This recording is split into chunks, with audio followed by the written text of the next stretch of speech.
Alors, le premier part de la question, c'est vraiment une très importante considération stratégique de musée, parce que depuis 10 ans, j'essaie de créer une certaine alliance avec quelques territoires culturels qui n'étaient pas assez présents en France. D'abord, Asie, j'ai commencé très intensivement à travailler avec les nouveaux membres de l'Union européenne. Parce que moi, je suis convaincu que la culture européenne, c'est une très cohérente culture avec toutes les diversités qui sont naturelles et résultats de développement politique.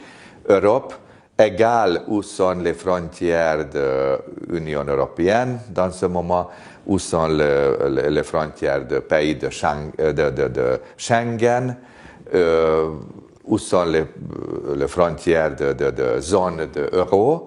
Europe, c'est plus que euro et Schengen et même Union européenne.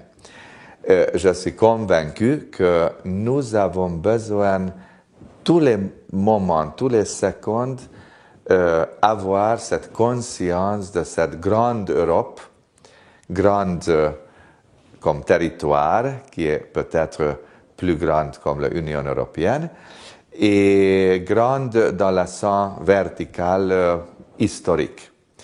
La Russie, les pays de l'Est, les pays du Sud, c'est aussi part et profondément part de la culture européenne.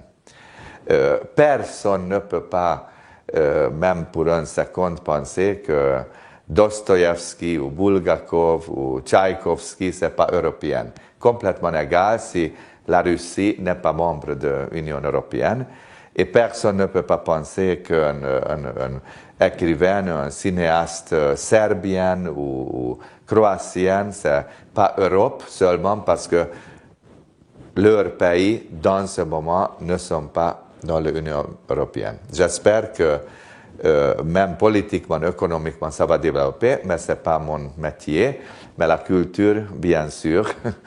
Et c'est pourquoi je commençais à organiser beaucoup d'échanges avec les pays d'Europe centrale, Europe de l'Est. Nous avons développé beaucoup de projets avec Belgrade, avec Bratislava, Sarajevo, Budapest, la Pologne, mais même un peu plus loin avec Arménie, par exemple. Et je pense que ça, lentement, c'est devenu une évidence dans la conscience culturelle européenne. La deuxième grande ouverture que je force, et ce n'est pas toujours évident, et pas pour tout le monde toujours évident, c'est l'Asie. Je suis convaincu, et ce n'est pas une grande découverte de ma part, Asie, surtout les pays industrialisés comme la Corée, le Japon, la Chine, Hong Kong, Singapour, ce sont culturellement notre vrai partenaire. Parce que la culture d'Amérique Nord, Amérique latine, c'est évidemment historiquement complètement part de notre culture. Asie, c'est une autre culture avec une autre histoire, mais en même temps, depuis minimum 150 ans, politiquement, économiquement, culturellement, très intensivement, participent dans notre culture et nous participons dans leur culture. On peut aussi regarder un peu de l'autre côté. Nous n'avons pas plus cette conscience de forteresse occidentale. Nous pouvons bien prendre, étudier, écouter, regarder les autres modèles aussi. Modèles de pensée, modèles de croire, modèles de vivre. Et ça, c'est aussi dans l'art. Mais, comme je dis, depuis très longtemps, ce n'est pas un territoire exotique parce que depuis le romantisme, il y a dans la culture européenne cette désir de découverte de l'autre, quelquefois dans la forme d'exotisme, orientalisme, etc. Mais quelquefois même plus profond. Quelquefois, on essaie bien, pas seulement connaître, mais même participer dans la pensée de l'autre. Et l'autre participe dans notre pensée. Alors, je pense que concrètement, dans notre programmation, c'est deux grandes ouvertures. Europe centrale, Europe de l'Est, et, on peut dire, globale Europe, et Asie. Chaque année, j'organise minimum 2-3 expositions, les artistes japonais, coréens, chinois, chez nous. Et je envoie aussi notre collection où j'organise les artistes, exposition monographique, expo groupe, dans les différentes villes d'Asie. Et ça commence vraiment à être une très importante part de notre programmation.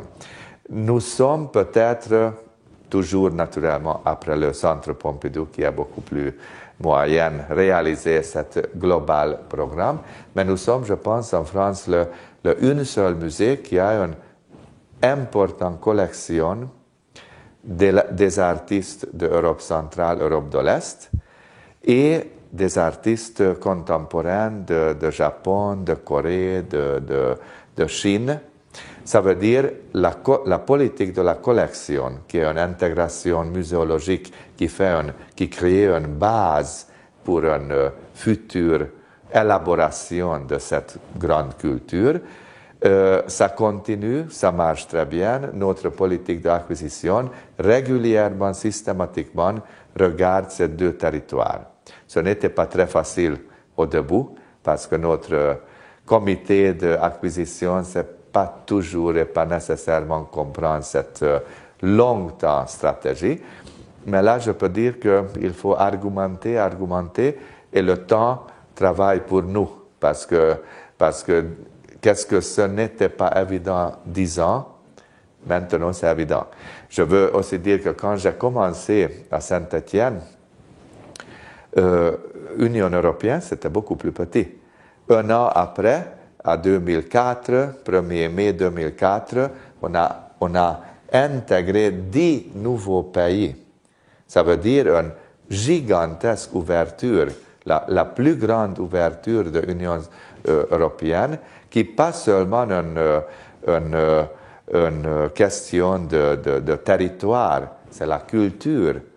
Les pays, on dit ex-communistes, post-communistes, les pays d'Europe centrale, Europe de l'Est, les pays d'Europe sud, Malte, Chypre. Alors, c'était un énorme changement, très important, historiquement, profondément important, et je suis convaincu que ce processus va continuer. Et ça nous pose aussi une question profondément et purement professionnelle. Ce n'est pas seulement politique et pas seulement éthique.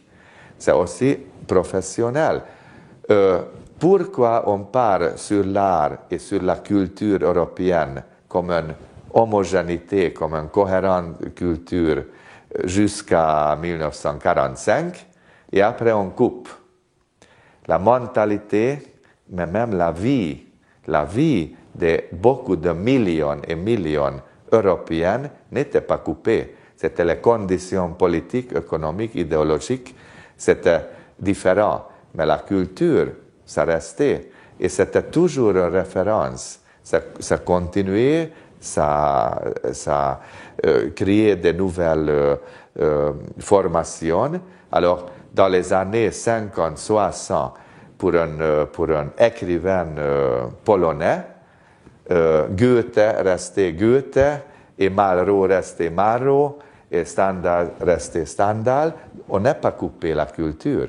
On a fait les artificiels, brutals, douloureux, surtout l'autre côté de l'Europe, douloureux, frontières. mais on n'a pas coupé l'esprit européen.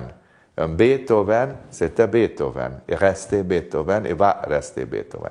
Alors, je pense que ce processus, c'est un très important élément de vocation de notre musée. Et je suis convaincu qu'avec les différents engagements pour les jeunes créateurs globaux européens, pour les jeunes créateurs en Asie, d'un côté, et l'autre côté, pour une reconstruction muséale historique. Qu'est-ce que s'est passé dans notre continent? C'est notre histoire. On dit, avant 40 ans, il y avait la division d'Europe. Europe de l'Est, Europe de l'Ouest. Rideau de fer, etc. Mais la culture européenne, c'était un grand mouvement avec tous les différents, sous différentes conditions. Et je voulais dire que les grandes divisions, toujours différentes, historiquement, ce n'était pas quelque chose complètement nouveau et différent des autres divisions de la culture.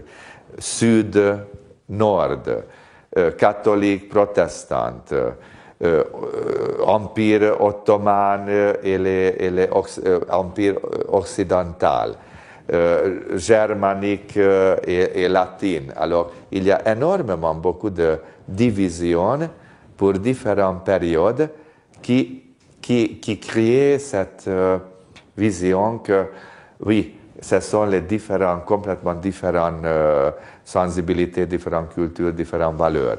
Mais en principe, c'est toutes les diversités, même les tragiques diversités qui créent les horribles conflits de notre histoire. En principe, c'est par excellence européenne. Alors, je pense que reconstruction de cette Europe, c'est une très importante vocation de la culture, des institutions culturelles, et notamment notre musée.